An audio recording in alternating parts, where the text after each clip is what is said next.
अब जरा आगे बढ़ता हूं, जिनको पेट साफ नहीं होता उनको क्या क्या होता है।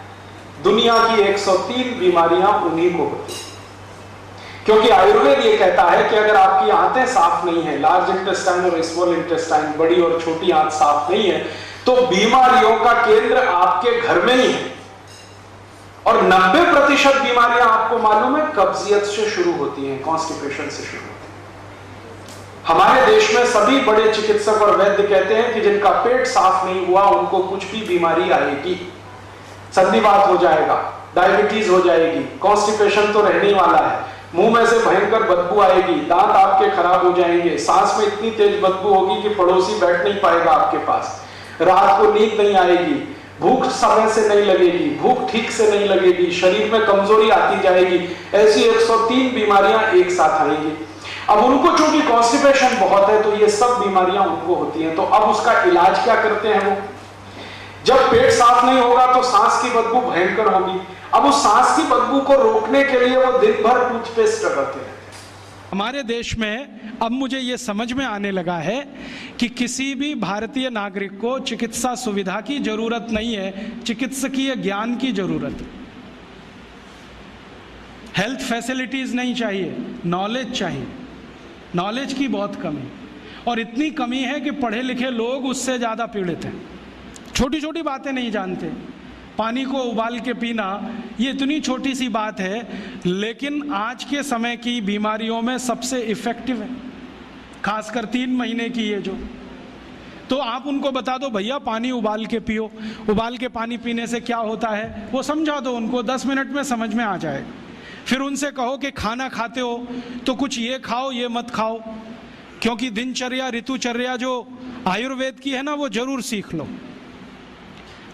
दिनचर्या और ऋतुचर्या जरूर सीखो, आयुर्वेद की बहुत आवश्यक है। और आपको मैं एक किताब का नाम बोल के जाता हूं, इसको पढ़ो। भगवत गीता जैसे पढ़ी जाती है, रामचरितमानस जैसे पढ़ी जाती है, उस किताब का नाम है अष्टांग हृदय। इसका एक दूसरा नाम भी है अष्टांग संग्रह, पुराना नाम अष्टांग हृदय। ये किताब का जो स्वस्थ व्रत है ना, वो ऐसे पढ़ो जैसे आप धार्मिक पुस्तक पढ़ते हो, और उसको बार बार पढ़ो तो याद हो जाएगा, कंठस्थ हो जाएगा। उसमें 2000 सूत्र हैं। ये सूत्र लोगों को बताना शुरू कर दो। छोटे छोटे सूत्र हैं, जैसे खाना खाने के बाद पानी मत पियो, स्वस्थ रहना है जिंदगी भर तो खाने के 1 घंटे के बाद पानी पियो। क्यों नहीं पिए वो आप सब जानते हो, सरल भाषा में उनको समझा दो।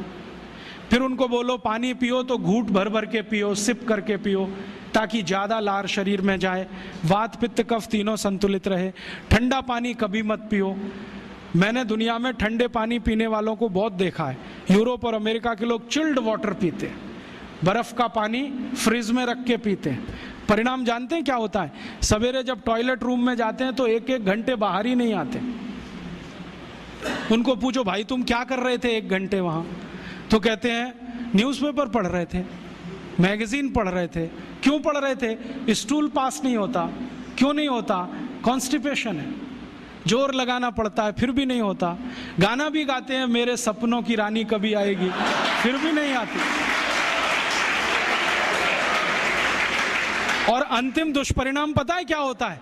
उनको पेट साफ तो होता नहीं, तो सांस में से भयंकर बदबू आती है। किसी अमेरिकन यूरोपियन के नजदीक बैठ जाओ, अगर वो लिस्ट्रीन स्प्रे करके नहीं आया तो 1 मिनट नहीं बैठ सकते। हर समय उनको माउथ फ्रेशनर स्प्रे करना पड़ता है, क्योंकि अंतड़ियां साफ नहीं है, कब्जियत है, मल भरा हुआ है, उसमें कचरा जमा है। फिर उनके पसीने में से भी बदबू आती है। क्यों? कब्जियत बहुत है।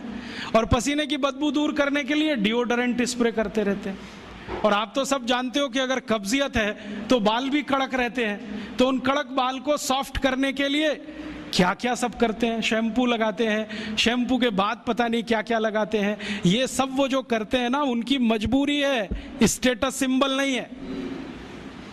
इसको अपने दिमाग से निकाल दो कि ये कोई स्टेटस सिंबल। तो सरल भाषा में समझाओ, ठंडा पानी पीने से ये होता है, मत पियो, समझ जाएंगे। फिर उनको बोलो सवेरे उठो तो सबसे पहले पानी पियो। फिर उनसे बोलो खाना खाओ तो बैठ के खाओ, कभी भी खाना खाओ तो पूर्व दिशा में मुंह करके खाओ, सो तो पूर्व दिशा में। ये अष्टांग हृदय में इतने अद्भुत छोटे छोटी बातें हैं तो संस्कृत में है, लेकिन अब तो उसका हिंदी भी आने लगा है। तो हिंदी ले लो, हिंदी वर्जन ले लो, इसको पढ़ो, बार बार पढ़ो और ये जाके गांव में सबको बताओ। फिर उनको कहो देखो ये तो है स्वस्थ रहने के लिए, अब तुम बीमार पड़ो तो बताओ तुम्हारी बीमारी क्या है। ये बीमारी है तो ये दवा है, ये बीमारी है तो ये दवा है। और मेरा आपसे एक निवेदन जरूर है कि अगर आप होम्योपैथी से भी इलाज करो तो उसकी मूल दवा जरूर बता दो। उनको ये ग्रीक और रोमन नाम में मत फंसाओ। आप कहोगे जी मैं तो ऑसीमम दे रहा हूँ, ये उनको कहो ये तो तुलसी का रस है भैया, तुम्हारे घर में फूलों से बनी हुई है, आसानी से मिलती है, जयपुर में मिलती है, दिल्ली में मिलती है। भंडारी वालों को अक्सर ऑर्डर दे के रखो, हमको इतनी भेजो। उनको जो पता चल गया कि आप प्रचार के लिए कर रहे हो तो मुफ्त में भी दे देंगे आपको। तो इस तरह से आप गांव गांव जाओ, छोटे छोटे शिविर लगाओ, गांव वालों को इकट्ठा करो। गांव वाले बहुत दुखी हैं, शहर वाले भी दुखी हैं, वैसे तो वो दुखी हैं। इसका यही सबूत है कि रामदेव जी आए जयपुर में सवेरे 4 बजे तो सब लोग पहुंच जाते हैं वहाँ, पैसा भी देते हैं, समय भी देते हैं। और 4 बजे रामदेव जी कहें टांग ऊपर उठा लो तो उठा लेते हैं, कहें सिर नीचे कर दो तो कर लेते हैं, ऐसे कर लो तो कर लेते हैं। क्यों? परेशान है, दुखी है, शरीर उनका साथ नहीं दे रहा है। और इतने दुखी हैं कि रामदेव जी तो क्या, कोई टिम्बकटू आ जाए उसी के सामने वो आ जाएंगे। और वो दुनिया भर में घूम के आते हैं अपनी अपनी छोटी छोटी बीमारियां लेके। तो इन जो दुखी लोगों का थोड़ा थोड़ा आप मदद कर दो इलाज के रूप में, ये सब आपके भगत हो जाएंगे।